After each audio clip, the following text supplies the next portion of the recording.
علی محمد خان صاحب ایک طرف تو حکومت سے مذاکرات کے لیے گو اہیڈ دے چکے ہیں، دوسری طرف علی محمد خان معاف کیجیے گا علی امین گنڈا پور صاحب کو انہوں نے ٹاسک دیا ہے اپوزیشن جماعتوں سے بھی رابطے کا، اپوزیشن سے بھی مذاکرات پیرالل چلیں گے، کس پوائنٹ پر انگیج کرنا چاہ رہے ہیں خان صاحب اپوزیشن کو؟ انشاءاللہ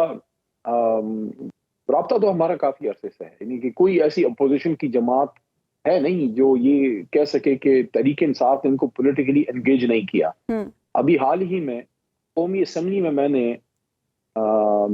جناب مینگل صاحب کے بارے میں بھی یہ بات کی ہے کہ دیکھیے، اور حبیب صاحب بھی شاید اس کی بات کی نزاکت کو سمجھتے ہیں، یہ ایک عطا اللہ اختر جان مینگل کا استعفیٰ نہیں ہے، یہ نو کانفیڈنس ہے بلوچستان کے ایک بڑے حصے کا اس سسٹم پہ۔ خدارا آپ ان سے استعفیٰ ان کا قبول نہ کیجئے، آپ ان سے بات کیجئے، ان کو لائیے ٹیبل پہ، ان سے بات کیجئے کیوں استعفیٰ دے رہا ہے۔ یہ تو اسمبلی تو جوڑنے کی جگہ ہونی چاہیے نا، جوڑنے کی جگہ ہونی چاہیے، سب یہاں پہ آ کے جڑ جائیں۔ ایک خوبصورت گلدستہ ہے، 25 کروڑ عوام کی ترجمان ہے، یہ جو تھوڑا سا قطع ارضی ہے جس کو پارلیمان کہتے ہیں، ویسے تو پاکستان کی ویسٹ ہماری بہت بڑی، اللہ کے کرم سے بڑا ہمارا ملک ہے، 796,096 اسکوائر کلومیٹرز ہے، لیکن اس میں سے یہ چھوٹا سا خطہ ارضی پارلیمنٹ جو ہے، اس میں بلوچستان آپ کا تربت سے لوگ ہیں، آپ کا جناب گوادر سے ہیں، آپ کا وہاں سندھ سے ہیں، کراچی سے ہیں، ہمارے خیبر سے ہیں، کہاں سے لوگ نہیں ہیں۔ تو یہاں سے کوئی ناراض ہو کے نہ جائے، کہ یہاں سے اگر ناراض ہو کے چلا گیا تو اس کا پھر نقصان ریاست کو ہے، ملک کو ہے۔ تو اس لیے ہم تو سب کو انگیج کر رہے ہیں۔ ہم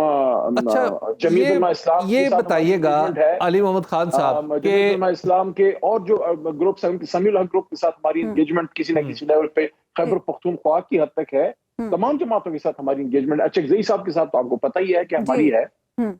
علی محمد خان شیرانی صاحب کے ساتھ ہے۔ جی علی محمد خان صاحب یہ بتائیے گا کہ حکومت تو چلیے آپ کو دے سکتی ہے 9 مئی پر کمیشن یا 26 نومبر پر کمیشن یا اسیران کی رہائی میں کچھ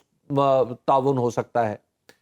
آپ حکومت کو کیا دے سکتے ہیں اگر آپ اپوزیشن ہیں اور جو آپ پی ٹی آئی کا طرز عمل ہے وہ ہے احتجاج کا، ایجیٹیشن کا،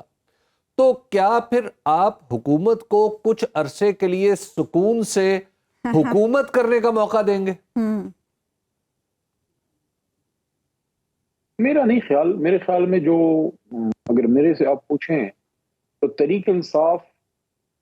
ابھی تک پوری طرح سسٹم میں واپس آئی نہیں ہے، کیونکہ ملک کا سب سے بڑا لیڈر جیل میں ہے اور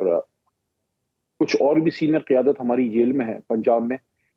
تو آپ نے پوچھا ہم کیا دے سکتے ہیں، دیکھیے ہم اس سسٹم کو، اس پورے نظام کو ایک لیجیٹمیسی دے سکتے ہیں اگر عمران خان صاحب آ کے یہ جو فاصلہ پیدا ہوا ہے پورے سسٹم کا، جس میں اسٹیبلشمنٹ بھی اس کا ایک حصہ ہے، اسٹیبلشمنٹ کو آپ آل ان آل نہ سمجھیں، اسٹیبلشمنٹ اس پورے سسٹم کا ایک لازمی حصہ ہے۔ یہ پورا سسٹم اس وقت عوام کے دلوں سے کافی دور جا چکا ہے، بیچ میں ایک خلا پیدا ہو گئی ہے۔ وہ خلا حبیب صاحب جو کبھی ایوب خان صاحب کے یا ضیاء صاحب کے یا مشرف صاحب کے مارشل لاء میں بھی وہ خلا نہیں تھا، وہ خلا پیدا ہو گیا ہے، کیونکہ جب آپ پاپولر ترین لیڈر کو آپ دور کرتے ہیں اس طریقے سے اور اتنے لمبے عرصے کے لیے، تو عوام کے اندر ایک بے چینی پیدا ہوتی ہے۔ وہ خلا عمران خان دور کر سکتے ہیں، قوم اور ادارے واپس نزدیک جا سکتے ہیں۔ ملک کا نظام جو سب سے امپورٹنٹ چیز ہے، دیکھیں ہر چیز نارمل سی چاہتی ہے، ملک کا نظام واپس ڈی اسکیلیشن کی طرف جا سکتا ہے، نارمل چیزیں ہو سکتی ہیں، ڈیموکریٹک پروسیس آگے جا سکتا ہے۔ گارنٹر کون ہے ان مذاکرات کا علی محمد خان صاحب؟ جب بھی مذاکرات ہوتے ہیں کوئی نہ کوئی گارنٹر بھی ہوتا ہے مذاکرات کا۔ گارنٹر کی بات پہ رابطہ ٹوٹ گیا، آواز آ رہی ہے آپ کو؟ جیسے ہی آپ نے گارنٹر کا لفظ یوز کیا تو رابطہ ٹوٹ گیا ہمارا،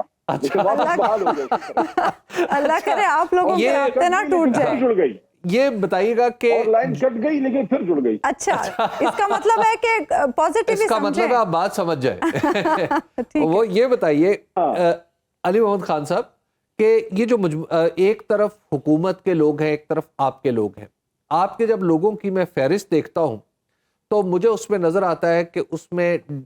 یعنی اس میں اپنے موقف پہ جم جانے والے لوگ ہیں، لیکن جو بات کرنے کا ڈھنگ اور ہنر جانتے ہیں۔ دوسری طرف ابھی تک حکومتی کمیٹی میں اضافے کی خبریں آ رہی ہیں، کبھی 5 6 7 تھے، ابھی کہا جا رہا ہے اعجاز الحق صاحب اور خالد مقصی صاحب بھی آ جائیں گے۔ تو کیا آپ بھی کمیٹیاں اوپر نیچے کرتے رہیں گے؟ اس طرح اگر کمیٹیوں کی ممبرشپ بدلی جاتی رہے گی تو پھر بات آگے کیسے بڑھے گی؟ حبیب صاحب جب بھی ہم لوگوں نے بھی کبھی اب پارٹی کے اندر کوئی کمیٹی تھوڑی سی ڈس فنکشنل کرنی ہو تو اس میں بندے بڑھا دیتے ہیں. اچھا ہاں جتنے بندے کم ہوں گے اتنا فیصلہ جلدی ہوگا.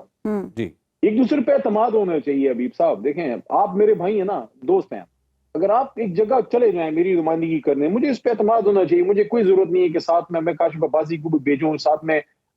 ڈاکٹر دانش کو بھی بھیجوں. اس طرح میں مثال دے رہا ہوں, ایک بھی کافی ہے, ون از سفیشینٹ. تو جتنے کم ہوں گے, یہ میری رائے ہے, بس کوئی سے ایگری نہ کرے, کوئی بھی ایگری نہ کرے, سب کو کہہ رہا ہوں, لیکن میری رائے ہے جتنے کم ممبران حکومت رکھے گی ہم ریزلٹ کی طرف جلدی پہنچیں گے. اچھا اعتماد کی فضا اب کافی بہتر نظر آ رہی ہے. اس کا اگر میں ان مذاکرات کا دیباچہ اگر کہوں تو پچھلا اسمبلی کا اجلاس تھا جس میں تلخ و شیریں باتیں بھی ہوئیں لیکن لہجوں میں ایک خاص طرح کا رکھ رکھاؤ رہا. تو یہ جو اعتماد کی فضا پیدا ہو رہی ہے, اس کو کوئی سبوٹیج نہ کرے, اس کا کوئی ارینجمنٹ آپ لوگوں نے کیا ہے حکومت کے ساتھ مل کر, یا اپنے اپنے طور پر ہی آپ سمجھتے ہیں کہ اس فضا میں اس انداز میں ہی کام آگے بڑھے گا؟ اور اس میں ایڈ یہ کرنا چاہوں گی کہ پی ٹی آئی کے بارے میں لوگوں کا خیال ہے کہ صبر و تحمل کا مظاہرہ نہیں کرتی, تو سپوائلرز ایزیلی سپوائل کر سکتے ہیں. نہیں, یہ جو جس طرح ایک میں ایز اے سول انجینئر اگر آپ کو کہوں کہ جس طرح ہم جو ڈیمز ہوتے ہیں اس میں ایک سپل وے ہوتی ہے تاکہ اور برڈن نہ ہو جائے سسٹم اور پانی اس میں سے نکل سکے تاکہ پورا آپ کا ڈیم ہی نہ ڈیمیج ہو جائے. اسی طرح پورے یہ جو مذاکراتی نظام ہے اس کے اندر بہت خوبصورت بات کی ہے حبیب صاحب نے کہ اس کو ایک پروٹیکشن دینے کے لیے میرے خیال میں ابھی تک اس پہ اس طرح سے چونکہ مذاکرات آج شروع ہوئے ہیں, اس پہ کام کرنے کی ضرورت ہے کہ کوئی سسٹم ایسا ضرور ہونا چاہیے کہ اگر کوئی ایسی چیزیں ہوتی ہیں, ماضی میں ہمیشہ جب مذاکرات ہوئے ہیں تو اس میں سپوائلرز بھی ایکٹیو ہوئے ہیں, تو ساری تو نہیں چاہتے نا کہ مذاکرات سے مسئلہ حل ہو, کوئی تو یہ بھی چاہتے ہیں کہ خدا نہ کرے, اللہ معاف کرے, پاکستان میں کوئی اور مسئلے پیدا ہوں. یہ جو خون بہا ہے, کوئی تو تھا جو گولی چلا رہا تھا نا جی, کوئی تو تھا جو یہ سب کچھ کر رہا تھا. تو اس کے لیے ہمیں محتاط رہنا ہوگا. اپنی جماعت کی حد تک میں بات کر سکتا ہوں, اب مجھے گورنمنٹ کا نہیں پتا, لیکن اپنی جماعت کی حد تک ہم یہ ضرور کر سکتے ہیں کہ انشاءاللہ ہم انشور کریں گے کہ ایسی کوئی چیز اگر ہو تو ہم اپنے بیک اینڈ پہ اس کو دیکھ لیں اور ہماری طرف سے کم از کم ایسا کوئی معاملہ نہ ہو. نہیں دیکھیں نا, خواجہ آصف صاحب لندن میں جا کے تقریر فرما رہے ہیں, شوکت خانم ہاسپٹل کے اوپر الزام لگا رہے ہیں, عمران خان صاحب کے اوپر الزام لگا رہے ہیں, اسی طرح عطا تارڑ صاحب ہیں, اسی طرح اور بعض حکومتی اعضاء ہیں جو زیادہ حرکت میں دکھائی دے رہے ہیں. ایک مسئلہ ہمارے ملک کا یہ رہا ہے. آپ یہ دیکھیں نا حبیب صاحب, ہم وہ قوم ہیں, ہم نے ہمیشہ دوسرے کو دوش دیا ہے, ہم ایک لائن نہیں سیدھی بنا سکتے, نہ بنانا چاہتے ہیں. حالانکہ اگر ہم ایک لائن سیدھی بنا لیں تو سب کو آسانی سے اپنا نمبر مل جائے اور گاڑیاں بھی سیدھی چلے سارا. تو ہم میں یہ مسئلہ اللہ نہ کرے لیکن لگتا ہے ہماری ڈی این اے میں ہے.